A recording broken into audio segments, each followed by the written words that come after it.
Priorité des priorités, les écoles d'architecture. Nous avons la chance en France d'avoir un magnifique vivier de 20 écoles d'architecture qui forment les bâtisseurs de demain, ceux qui vont dessiner nos villes, nos paysages, nos logements, qui évidemment, quand je vous disais la transition écologique est partout, c'est eux qui vont la porter, ils vont imaginer un monde plus éco-responsable. Donc il fallait qu'on soit au rendez-vous et que ces écoles bénéficient de moyens supplémentaires, que ce soit en fonctionnement, que ce soit en investissement, que ce soit en emploi. Donc 10 ETP, comme je vous le disais.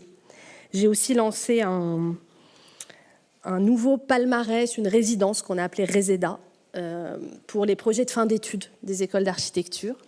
Tous les projets qui sont les plus innovants en matière de développement durable vont se retrouver à la Villa Médicis à Rome pour une sorte de grande résidence d'émulation collective pour pousser encore plus loin leurs travaux et leurs recherches sur le développement durable. Autre point qui me tenait à cœur, en Outre-mer, nous n'avons pas aujourd'hui d'école d'architecture autonome. Il y a une école qui dépend de l'école de Montpellier à La Réunion et un souhait des élus et un souhait de l'ensemble des acteurs et du monde de l'architecture que cette école puisse s'autonomiser et devenir une 21e école nationale d'architecture.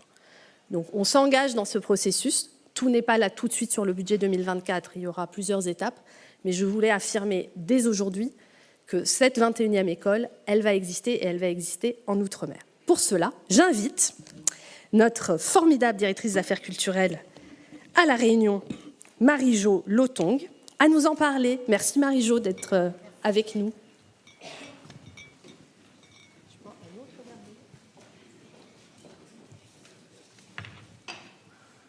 Madame la ministre, Mesdames, Messieurs les journalistes, Mesdames, Messieurs les directeurs des services centraux, chers collègues, Mesdames, Messieurs, Madame la ministre, chère Imal Doulala. Merci, j'avais même pas fait le protocole au début, ça rattrape. Je suis très honorée, en qualité de directrice des affaires culturelles de La Réunion, d'être présente à vos côtés pour cette annonce tant attendue.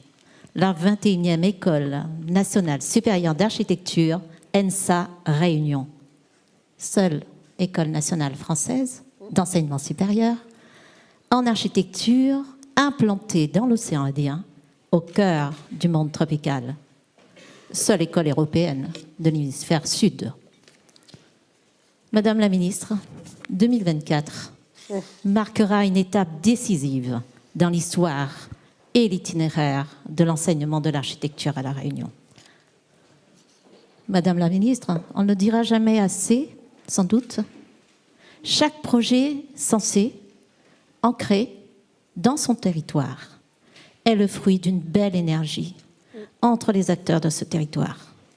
Ici, l'adhésion entre l'État et toutes les collectivités locales concernées est bien réelle.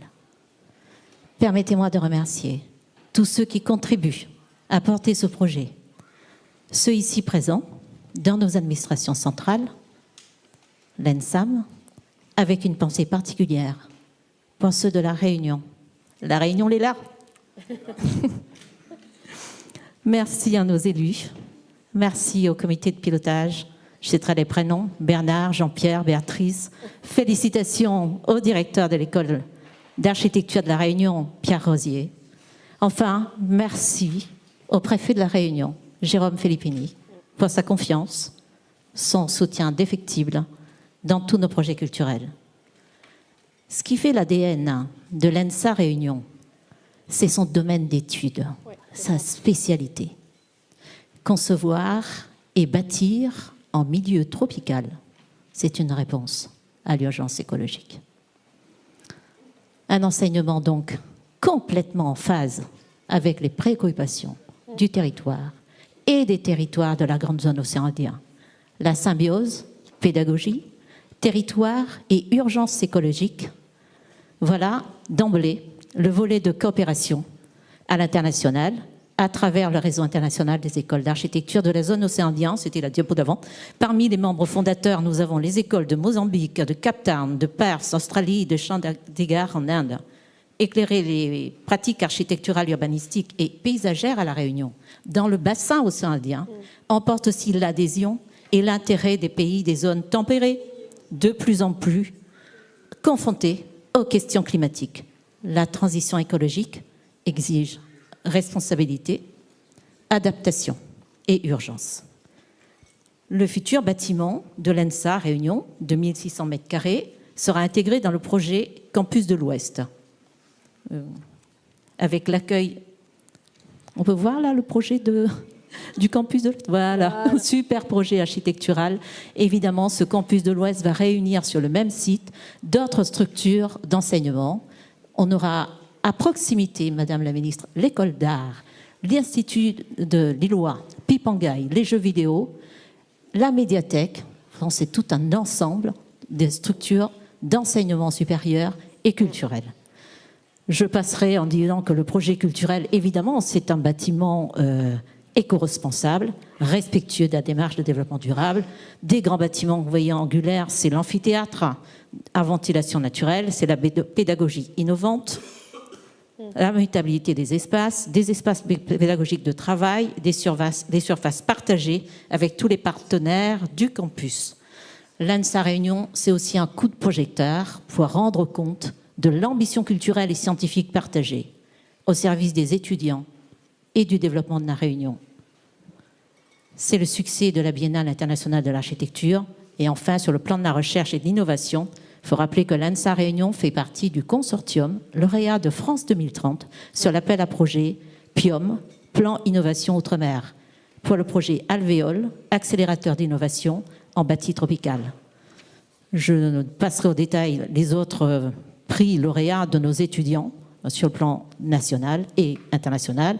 En conclusion, je dirais, Madame la Ministre, il n'y a pas de diapo suivante, on me l'a dit tout à l'heure, mais elle va s'écrire.